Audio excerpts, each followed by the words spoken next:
me start the recording then. Okay. So good morning, everybody. So basically, this already go into the week 5. So in the week 5, we are going into the heat transport. Okay.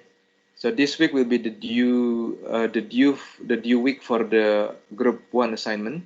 Next week we will have a test, take-home test 1, and some of you, I think one of you, emailed me last week and saying that basically there is a clash on the online tests for the with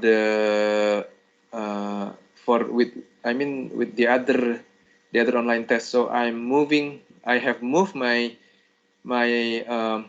take-home test from Monday to Tuesday. So Tuesday next week will be the day where I perform my take-home test 1.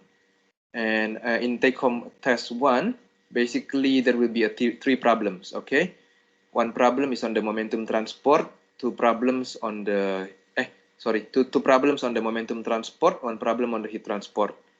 Okay, one problem on the momentum transport will involve calculation. So you are given this variable's value, that variable value, and then you are given an equations, but it's not really straightforward. So you need to basically convert the units so that all the units are consistent. Then you plug in everything, then you can get the final result. One of them will be like that, and it's very important that you put all the units explicitly before to make sure that everything is correct. The other one on the momentum transport will be related with the derivations. So you are given an equation, then you have to integrate that equations. You are given a BC, and then finding the average velocity, for example, or if not average velocity, it can be something like mass rate of flow and then the force. Okay, but the problem will be different with what has been given on your lecture and tutorial. So it's very important that you really understand everything that you have been given so far. Okay, so that will be a little bit into the take-home test 1.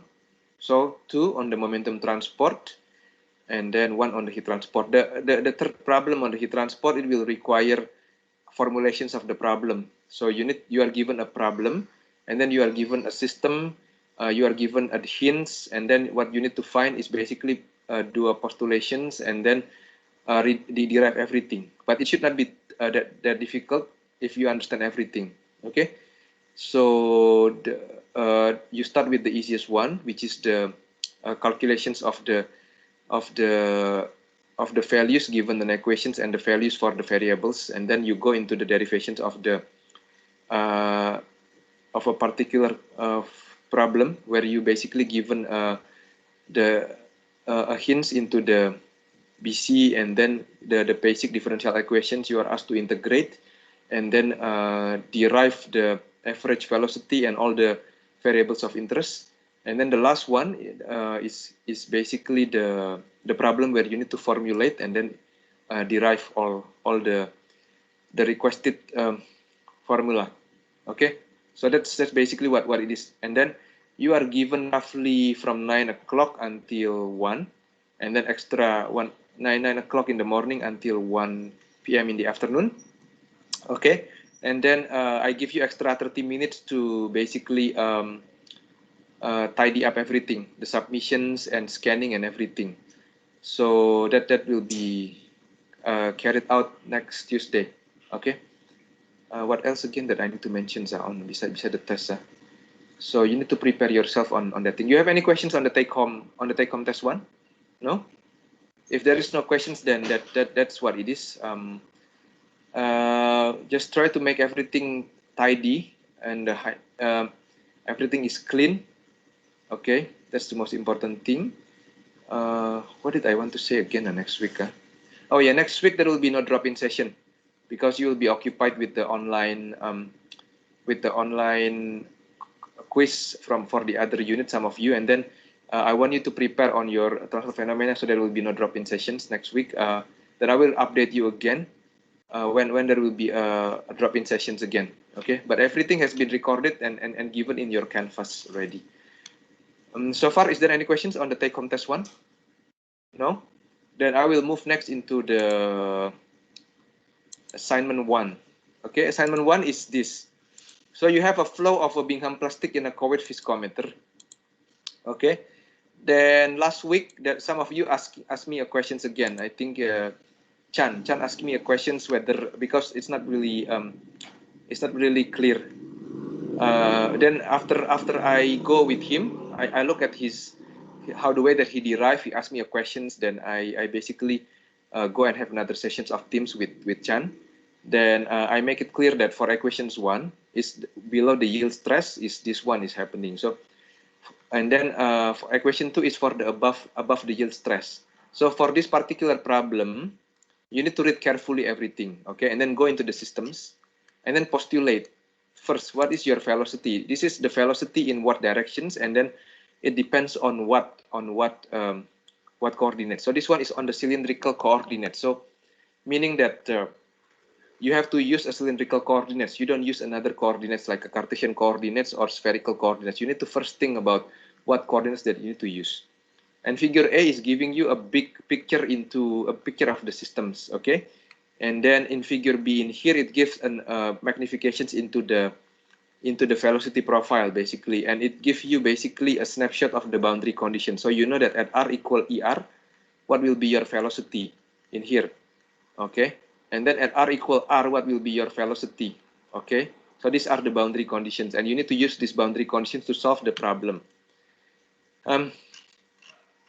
You are given a scenario where you are using a Bingham plastic.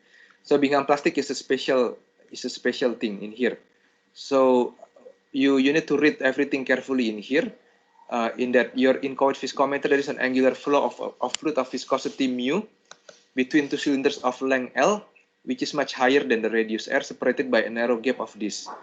So your narrow gap of 1 minus E is less than 1, meaning your value of E in here, it can be like 0.9 or 0.8, something like that, okay? And with rotational speed of this. And then this flow is similar to the flow induced by a sliding plate, okay? The main difference is that the surfaces are curved. Because in your original, in your slides, in week 3 slides, I think, in week 2 slides, sorry, we showed you that the Newton's law of viscosity was derived on a case where there is two parallel plates, and then where the plates on the bottom or the top is basically moved with a certain velocity. Okay, in this particular case, it's basically one of the cylindrical surface is moved. The outer cylinder is rotate. Okay. So you have to derive for two scenarios. You have to derive for the below the yield stress and above the yield stress. For the scenario where below the yield stress, if you want to derive this one, then what you need to do is basically you use equation 1. You simply integrate this equation 1. And then when you integrate this equation 1, then you will get, a constant will arise. And then you need to utilize your logical thinking and put in your boundary conditions in here to deduce what is the shear stress below the yield stress, and then what is the velocity below the yield stress. So that is one scenario. And then for the above the yield stress, first you need to use this. You need to have a postulation. What is your velocity in the directions of the angle? What is your velocity in the directions of the radius? What is the velocity in the directions of Z? Okay.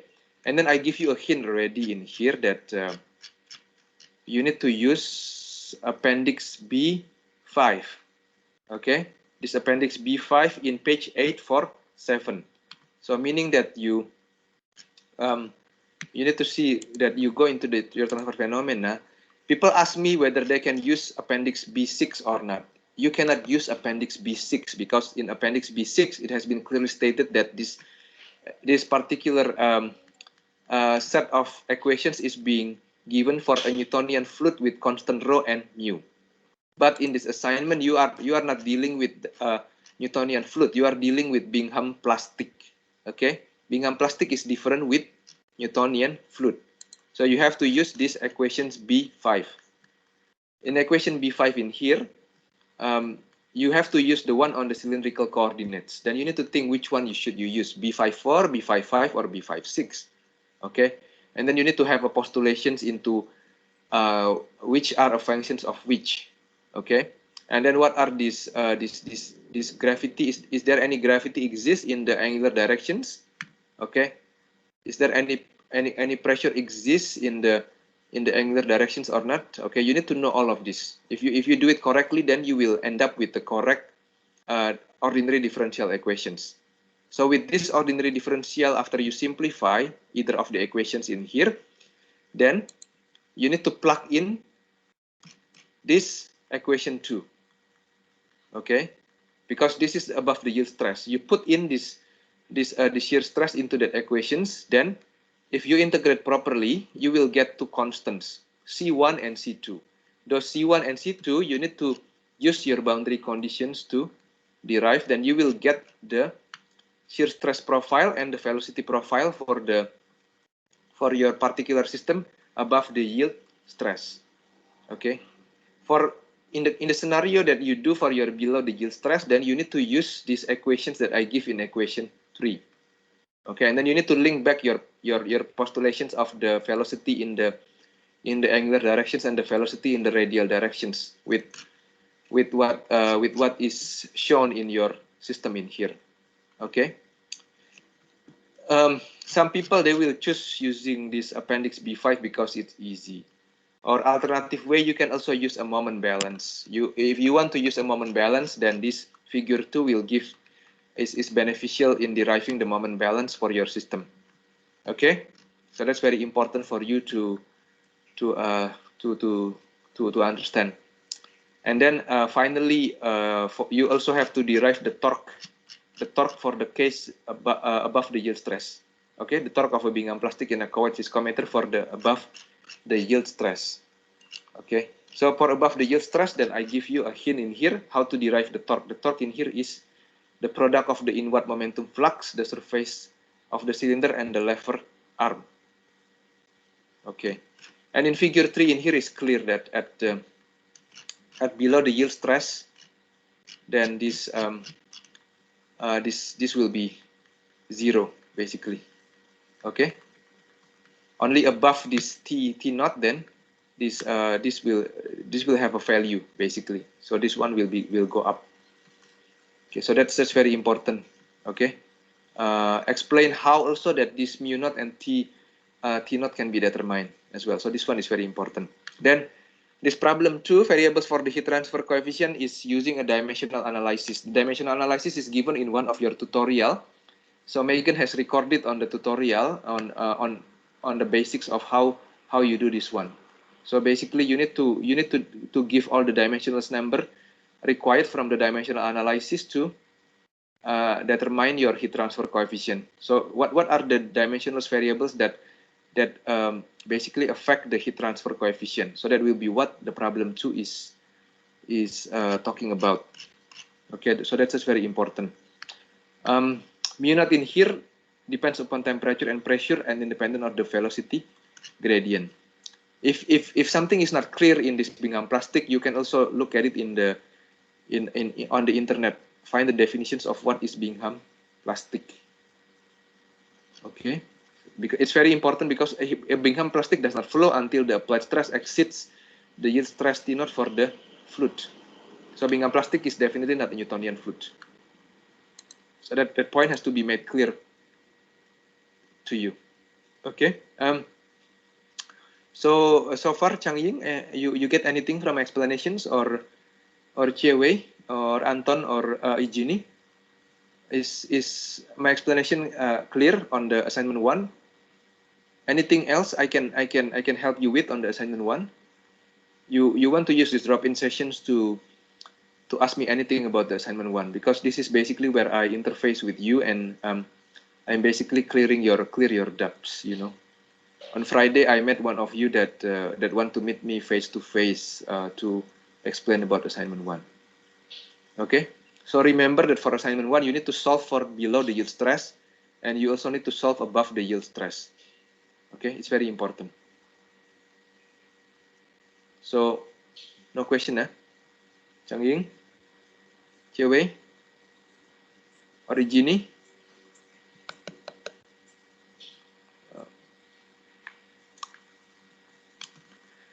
Okay, then following this, then I will go and basically overview a little bit into the heat transport, because in the drop-in sessions I have to cover a little bit into my heat transport as well, right? So let's go in here. So in the heat transport, you are given the same factor fluxes basically, except it's a bit different, because you remember when in your momentum transport you have a molecular momentum flux factor, and then you have a convective momentum flux factor, and then also a combined momentum flux factor. So in the same way in here, for the heat transport, we have a convective energy flux factor, we have a molecular heat flux factor, we have a molecular work flux factor, and combined energy flux factor. Okay, and also in the heat transport, we have several energy production term. It can come from the degradation of electrical energy into heat. It can come from the heat productions from a nuclear reactions. It can come from the heat produced by the viscous dissipations, or it can come from the heat produced in chemical reactions. And the equation standard is given in here, okay, is actually an equivalent statement of the first law of thermodynamics written for the open system at steady state conditions. Okay, and then like the momentum transfer case, there are several types of the boundary conditions for the heat transport. Heat transport, we have 4 that is commonly exist. The first one is the temperature may be specified at the surface. The second one, the heat flux normal to a surface may also be given. Okay, or if you have an interfaces, like for example, you have a solid that is touching another solid, and these two solids have a different thermal conductivities. Okay, then the temperature and the heat flux at the interface should be continuous. Okay, and then we have a special case that exists in the heat transport normally in here. At the solid fluid interface, the normal heat flux component may be related to the difference between the solid surface temperature T0 and the bulk fluid temperature TB. So this equation 13 is referred as a Newton's law of cooling. So this T0 in here refers to the surface temperature. Okay, it's normally the temperature that is higher than the TB.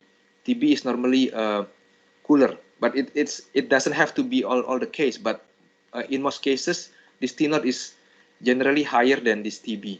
Like if you have this fin, for example, a cooling of the fin, like in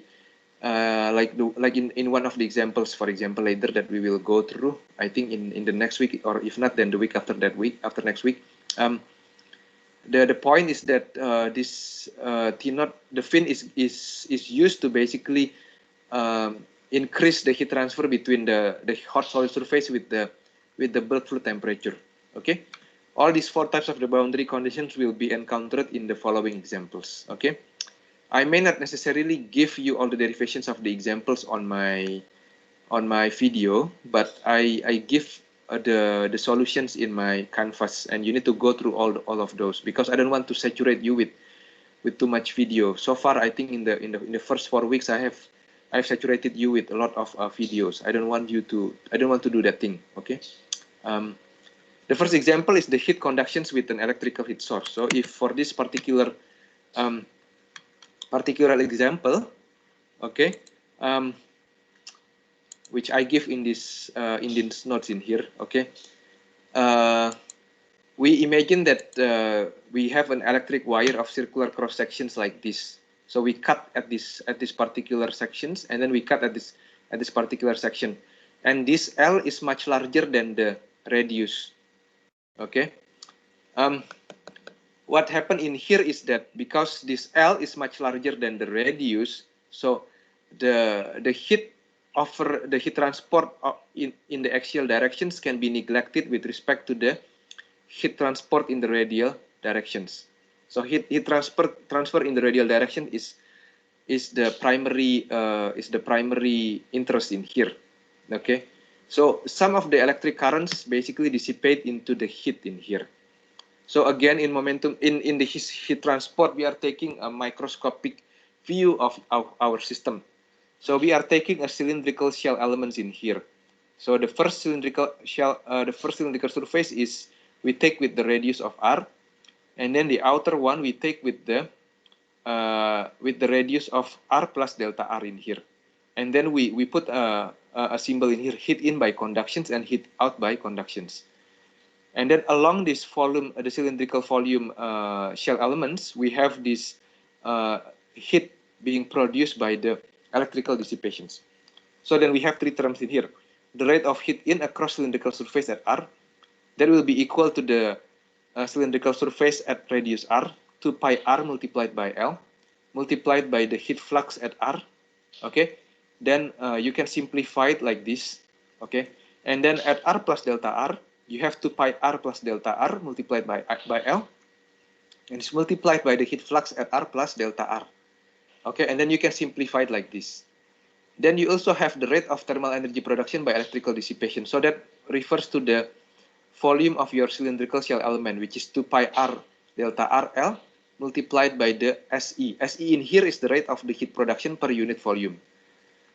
Again, as in every problem that I gave you, we have to check the units. The units is important because chemical engineering will not be able to come up with an accurate equations or an accurate problem solutions without going into the correct unit. So unit is very important, and in your assignment and in your take-home test, you need to always check your unit consistency. If you don't check your unit consistency, then I may deduct a mark as well. So it's very important.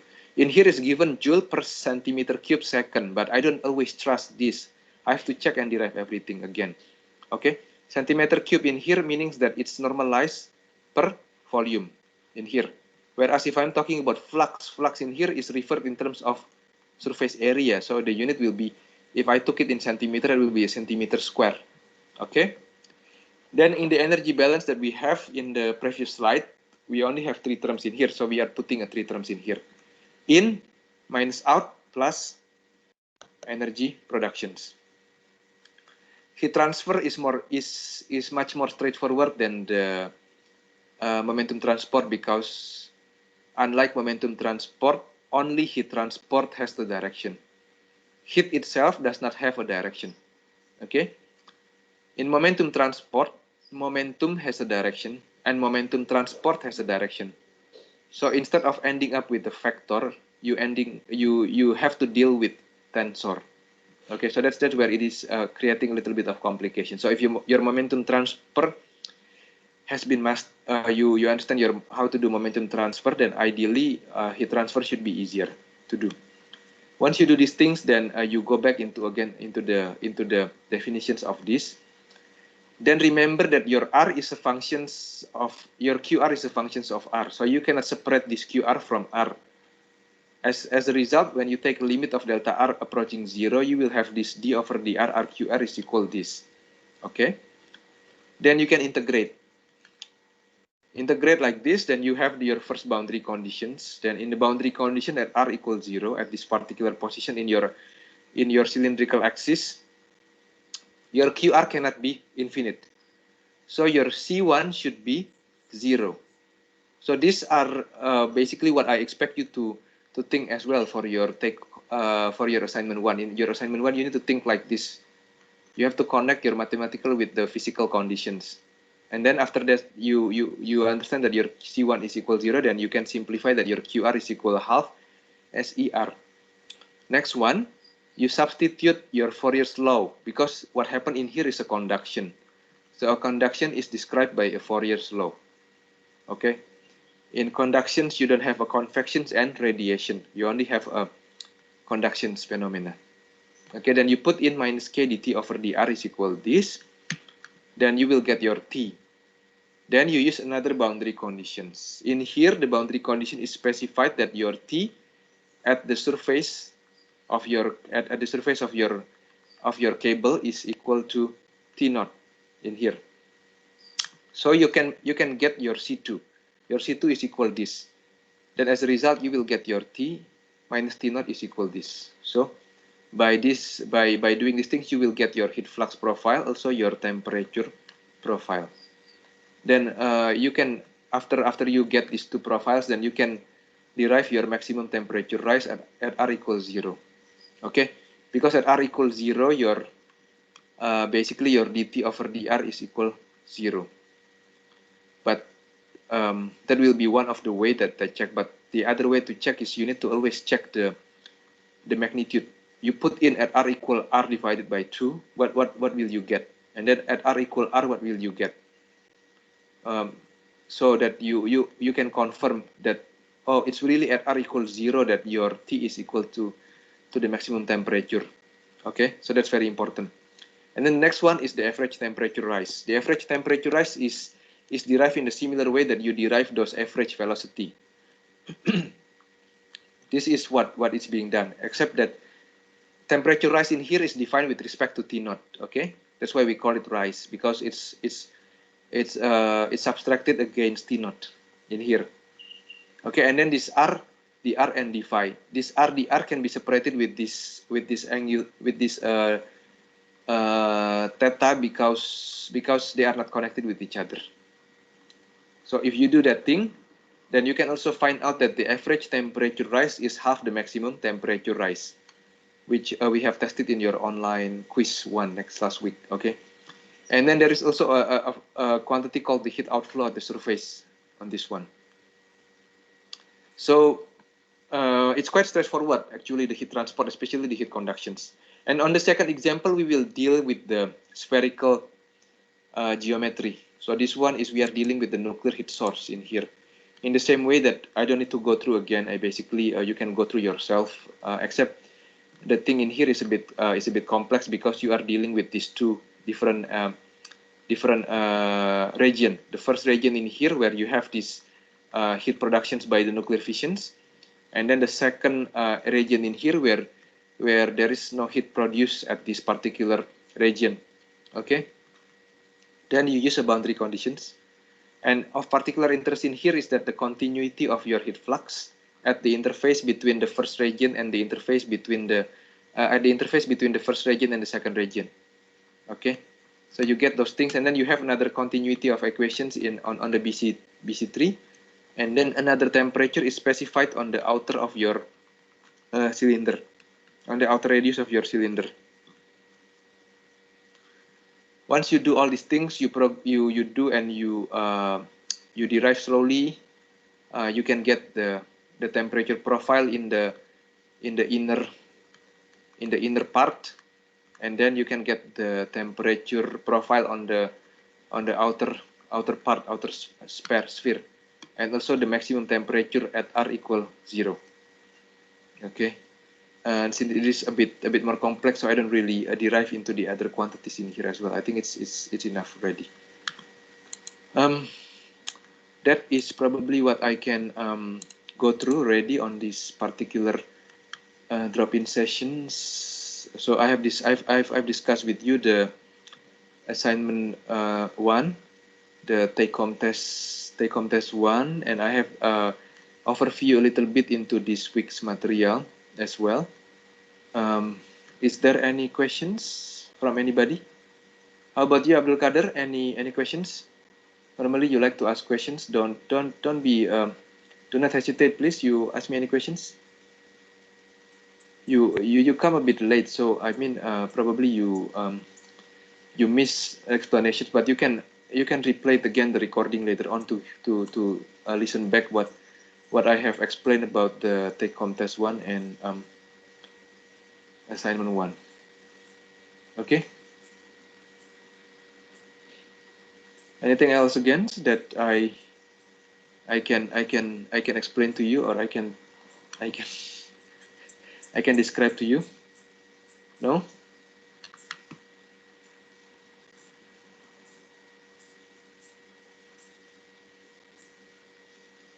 No, Abdul Kader. For below the yield stress, if you can think logically by using the boundary condition and the deductions and the descriptions of the Bingham plastic, then you will be able to basically know that that there is only one velocity. There is only one velocity at the below the yield stress. Okay, I already leaked you the hint anyway, but that can only be done if you do a proper physical deductions. Okay, where I cannot tell that Abdul Kader, I cannot tell that if I'm telling you that, that means I don't need to mark my assignment. But I think you are going into the correct directions. Okay, and that's where you have to you have to think properly how to explain that thing. Okay.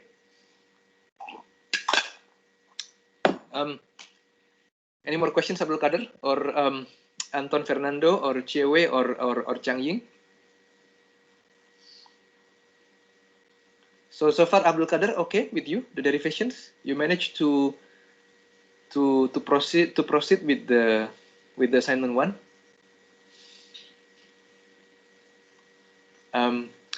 The above the yield stress is a bit lengthy. Okay, so that's why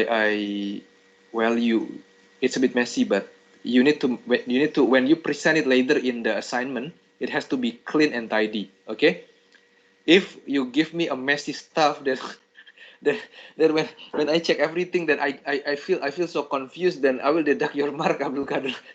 It's messy is okay when you make it in your note, but you have to rewrite everything else again and present it in a tidy way and organized way. Okay, I just think when you want to mark, then if you're marking something that is confusing and then you will make me suffer, Abdul Kader. I mean, I will cry. I mean, you know, if I mark up everything that is that is confusing, then I will cry.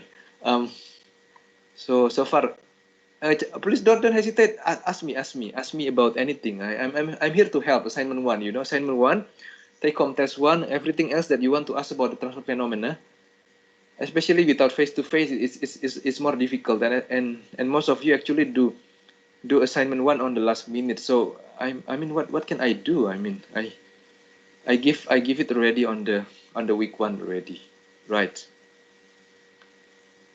If there is no more questions, then I will stop my drop-in sessions in here because I'm losing my sound. I'm the only one that keep on talking in my drop-in sessions. Nobody wants to talk with me. Okay. I mean, I wish you the best on your assignment 1. Assignment 2, I have to warn you. Assignment 2 will be harder than assignment 1, and it will involve MATLAB. So I want you to start earlier on the assignment 2. Okay, if there is nothing else again, then I think this is where I will stop my drop-in sessions. Next week there will be no drop-in sessions. Okay, then I will notify you again when I will have my next drop-in session. Okay, thank you so much for coming into this session. Okay, see you when I see you again.